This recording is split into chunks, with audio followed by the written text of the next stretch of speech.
എല്ലാവർക്കും Mallu big boss ടോക്സിന്റെ പുതിയൊരു വീഡിയോയിലേക്ക് സ്വാഗതം. ബിഗ് ബോസ് വാർത്തകൾ ആദ്യമേ അറിയാൻ ഈ ചാനൽ മറക്കാതെ സബ്സ്ക്രൈബ് ചെയ്യുക. ബിഗ് ബോസ് മലയാളം സീസൺ 7ന്റെ ലൈവ് അപ്ഡേറ്റ്സിൽ നല്ല അടിപൊളി വാദപ്രതിവാദം ആണ് ഇപ്പോൾ നടന്നിരിക്കുന്നത്. അനീഷിന്റെ കുതന്ത്രങ്ങളും ചൊറിച്ചിലും എല്ലാം ഇപ്പോഴും തുടർന്നു കൊണ്ടിരിക്കുകയാണ്. അതിന്റെ ഭാഗമായിട്ട് പല മത്സരാർത്ഥികളെയും അനീഷ് ഇറിറ്റേറ്റ് ചെയ്യുന്നതും നമുക്ക് ലൈവിൽ കാണാം. കഴിഞ്ഞ സീസണിലെ രതീഷിന്റെ അവസ്ഥ വരുമോ അവസാനം എന്നാണ് പ്രേക്ഷകർ തമാശ രൂപേണ ചോദിക്കുന്നത്. അത് തന്നെയാണ് സത്യത്തിൽ തോന്നുന്നതും. ഇക്കണക്കിന് പോയാൽ അനീഷിന് നല്ല മുട്ടൻ പണി കിട്ടാനും സാധ്യതയേറെയാണ്.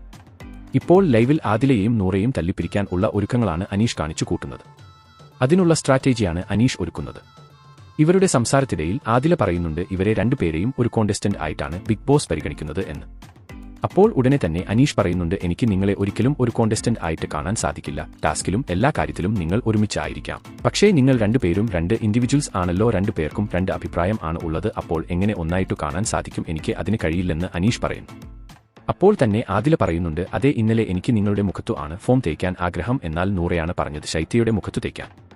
ഉടനെ അതിൽ കയറി പിടിക്കുകയാണ് അനീഷ്. അതെ, ഇതാണ് ഞാൻ പറഞ്ഞത്, നിങ്ങൾക്ക് രണ്ട് അഭിപ്രായം ആണ്, ഒരിക്കലും ഒന്നല്ല. ഇപ്പോൾ നൂറ പറഞ്ഞതാണ് ആദില കേട്ടത്. അപ്പോൾ നൂറയ്ക്ക് നീ കീഴ്പ്പെട്ട് കൊടുത്തു. നൂറയാണ് ഡോമിനേറ്റ് ചെയ്തത്. രണ്ടു പേർക്കും ഒരിക്കലും ഒരു അഭിപ്രായം അല്ല. ഒരിക്കലും നിങ്ങൾക്ക് ഒരു കോണ്ടസ്റ്റന്റ് ആയിട്ട് നിൽക്കാൻ കഴിയില്ല എന്നൊക്കെ പറഞ്ഞ് അനീഷ് രണ്ടുപേരെയും കുത്തിത്തിരിച്ചു വിട്ടു. അനീഷിന്റെ സംസാരം കേട്ട് രണ്ടുപേരും നന്നായിട്ട് ഇറിറ്റേറ്റ് ആയിട്ടുണ്ട്.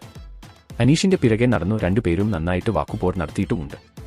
പക്ഷേ ഇപ്പോൾ പ്രശ്നങ്ങൾ ഒന്നുമില്ല, നോർമലായി.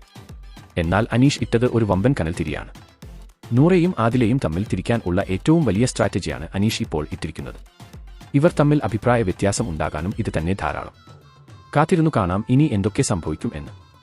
ഇതിനെപ്പറ്റി നിങ്ങളുടെ അഭിപ്രായങ്ങൾ എന്തൊക്കെയാണ്? അഭിപ്രായങ്ങൾ താഴെ കമന്റ് ചെയ്യുക. അപ്പോൾ ഇതുപോലത്തെ കൂടുതൽ ബിഗ് ബോസ് വാർത്തകൾക്കായി ഈ ചാനൽ മറക്കാതെ സബ്സ്ക്രൈബ് ചെയ്യുക.